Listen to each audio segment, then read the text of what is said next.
Francisco. Sky Fox above the scene of a home that was destroyed by fire and an explosion. The investigation is in its most beginning stages. KTVU's Christian Captain is live on the ground with another view of the destruction there. And Christian, this explosion was so strong it actually lifted the house off its foundation.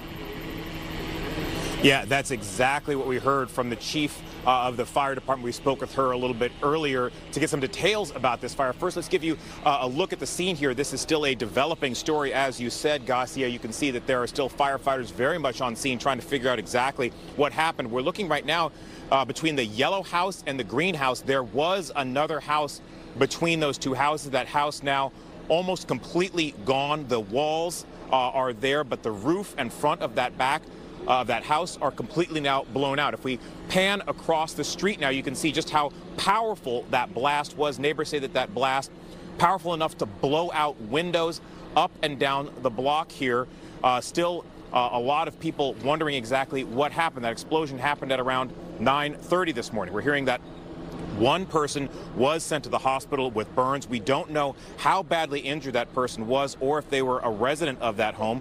And we also have heard that 2 firefighters needed medical attention as well. We saw one firefighter being treated on the scene here. We're hearing that those firefighters will be okay. That explosion, again, so powerful that neighbors reported hearing it from 2 or 3 blocks away. We just spoke with a man who was at 32nd and Geary, and he says that he heard the explosion as well. So this a very powerful explosion. The fire then quickly spread to 3 alarms, drawing some 90 firefighters to the scene. The epicenter of that blast, the home, a total loss. The home next door, firefighters tell us, also a complete loss. Now, we spoke with one woman who was at home at the time. Her home also shares a wall with the home that blew up. She says there was a tremendous blast that knocked her out of her seat and that the windows in her home blew out. I see the water was also coming.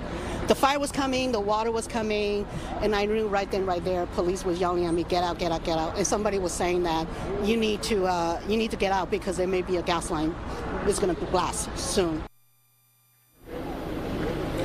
The fire chief tells us that this is the biggest explosion the fire department has had to respond to since the 1990s. Now, in that case from the 1990s, firefighters found that fireworks were the cause of that explosion.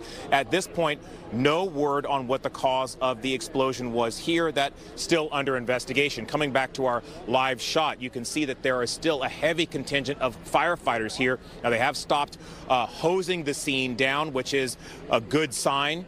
Now the hard work begins, trying to determine exactly what caused this fire, going through that home, looking to see if they can determine what a cause was, looking for any additional victims, anybody else who may have been injured by this blast. Firefighters have been able to go into the homes on either side. They say they did not find anybody in the homes on either side.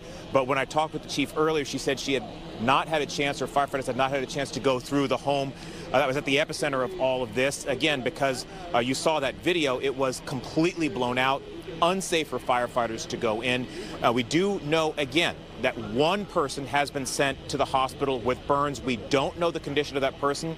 We don't know the gender of that person. We don't know if they're a resident at that address. We don't know a lot about them at this point. We do know that the 2 firefighters who were injured were treated. We're hearing from the chief of the fire department that those firefighters are expected to be okay. Now, we are going to continue monitoring developments here in the city's Sunset District. For now, we're live in San Francisco. Christian Captain, KTVU, Fox 2 News. Back to you, Garcia. A large and quick response by San Francisco Fire.